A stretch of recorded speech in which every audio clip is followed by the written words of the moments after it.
Remake film में comparison करना आम बात है और अगर ओरिजिनल फिल्म भी हर हिंदी भाषी ने देख रखी हो तो फिर कंपटीशन और टफ हो जाता है, क्योंकि हम उसी कहानी, उन्हीं सीन्स, उन्हीं डायलॉग्स, इवन उसी बीजीएम को दोबारा से नए चेहरों के साथ देखने जा रहे हैं, जिन सीन्स, बीजीएम, कहानी का एक अच्छा वर्जन हम ऑलरेडी देख चुके हैं।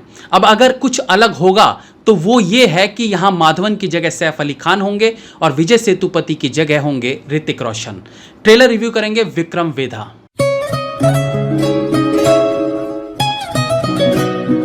2 मिनट 50 सेकंड का ये ट्रेलर है, जिसे एक फुल पैक्ड एक्शन ट्रेलर कहा जा सकता है और ये एक्चुअली में एक बेहतरीन ट्रेलर कहलाता अगर हम और आप ओरिजिनल विक्रम वेधा देखकर नहीं बैठे होते, क्योंकि एक फ्रेश फिल्म के ट्रेलर की तरह इसे देखेंगे तो ये ट्रेलर जरा सा भी स्टोरी लाइन को रिवील नहीं होने देती। लगभग 3 मिनट के इस ट्रेलर को देखने के बाद भी यदि स्टोरी का आइडिया नहीं लगता तो इट मीन्स ट्रेलर अच्छा है।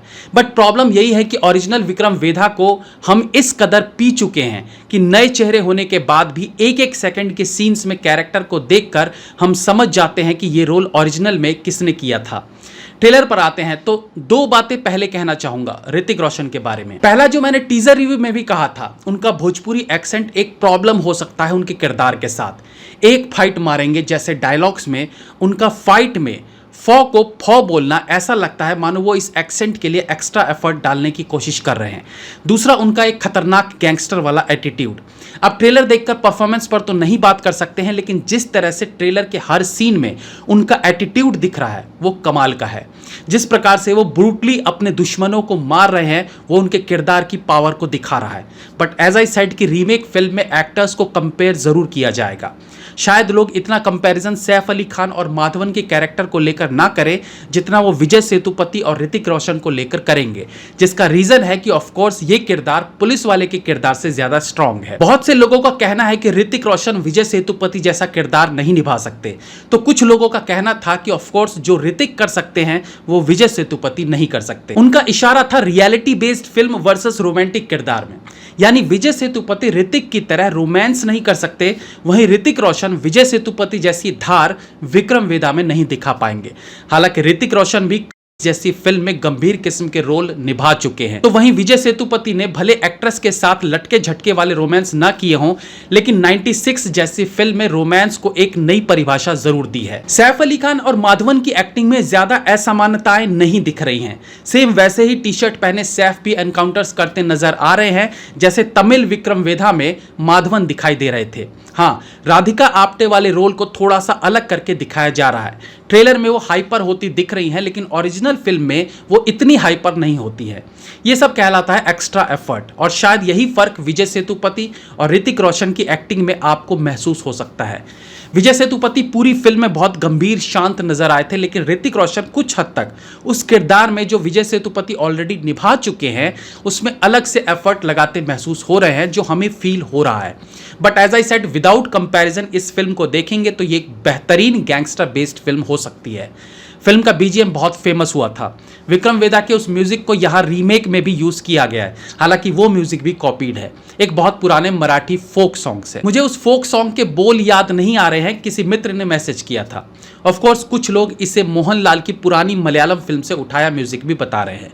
शुरुआत में विजय राज की आवाज में वॉइस ओवर सुनने को मिलता है, जो फिल्म के सेंटर प्लॉट को उजागर करता है, यानी अच्छा इंसान क्या सच में अच्छा होता है और बुरा इंसान क्या हमेशा बुरा होता है। बीच में सुनाई देने वाले डायलॉग्स और एक गाना और सीन्स सबको मिक्स करके एक बेहतरीन ट्रेलर बनाया गया है। टीजर रिव्यू में हमने बताया था कि फिल्म की शूटिंग दुबई में सेट लगाकर की गई थी, क्योंकि ऋतिक रोशन किन्हीं निजी कारणों से लखनऊ में शूट नहीं करना चाह रहे थे। हालांकि बहुत से लोग हमारी बात को गलत ठहराते हुए कह रहे थे कि तुम ऋतिक को बदनाम कर रहे हो, वो लखनऊ में क्यों शूट नहीं करना चाहेंगे, फिल्म की शूटिंग लखनऊ में भी हुई है वगैरह वगैरह। तो इसे भी मैं क्लैरिफाई कर देता हूँ। यस, फिल्म की शूटिंग लखनऊ में भी हुई है, लेकिन वो सैफ अली खान के पार्ट्स हैं, बाकी मैक्सिमम पार्ट दुबई में शूट किए गए हैं। और क्यों किए गए हैं इसका मैं कारण आपको बताता हूँ। 2003 का समय था जब ऋतिक रोशन कहो ना प्यार है फिल्म के बाद रातों रात स्टार बन गए थे। उनका ऐसा क्रेज था कि लोग उन्हें 2 सेकंड देखने के लिए भी पागल हुए बैठे थे। ऐसे में उस साल ऋतिक रोशन को लखनऊ महोत्सव के लिए लखनऊ में इनवाइट किया गया। 14 दिन तक चलने वाला ये महोत्सव उस दिन खत्म होने को था, जिसे गोमती नदी के किनारे पर आयोजित किया गया था। ये बहुत बड़ा इवेंट था जिसमें लाखों की संख्या में लोग आए थे। इस इवेंट में ऋतिक रोशन, उनके पिता उदित नारायण, राइटर जावेद सिद्दीकी, इंडस्ट्रियलिस्ट ललित खैतान और फारूक शेख जैसे एक्टर्स भी शामिल थे। इस इवेंट के लिए वहां के नामी ग्रामी लोगों को पासेस दिए गए थे और बाकी लोग टिकट खरीद कर आए थे। इसी बीच इवेंट के बाहर गेट पर एक्स्ट्रा पासेस बांटे जाने लगे, जिसको लेकर भगदड़ मचनी शुरू हो गई और देखते ही देखते वहां का माहौल बिगड़ने लगा।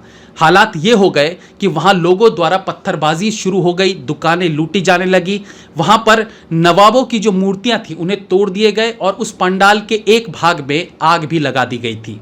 करीब 100 लड़के लड़कियां इस भगदड़ में जख्मी हो गए। कुछ महिलाओं के साथ तो छेड़छाड़ भी हुई और कुछ लड़कों के हाथ पैर टूट गए थे। जैसे तैसे इस इवेंट की समाप्ति की गई और ऋतिक रोशन वापस मुंबई लौट आए। इस घटना पर जब सवाल उठाया गया तो वहां के मजिस्ट्रेट का कहना था, छोटी छोटी बातों पर हंगामा क्यों, जब ऋतिक जैसा मशहूर आता है तो कुछ तो होना ही है। उसके बाद ऋतिक ने लखनऊ में कोई फिल्म नहीं की, जिसका कारण यह भी हो सकता है कि ऋतिक नहीं चाहते थे कि उनके कारण जिस प्रकार से पहले भगदड़ मची, लोग घायल हुए, वैसा कुछ दोबारा हो, इसलिए वो लखनऊ ना जाना चाहते हो, या मे बी वहां का अतिथि देवो भव उन्हें अच्छा ना लगा हो। खैर, ये आई गई बात हो गई थी।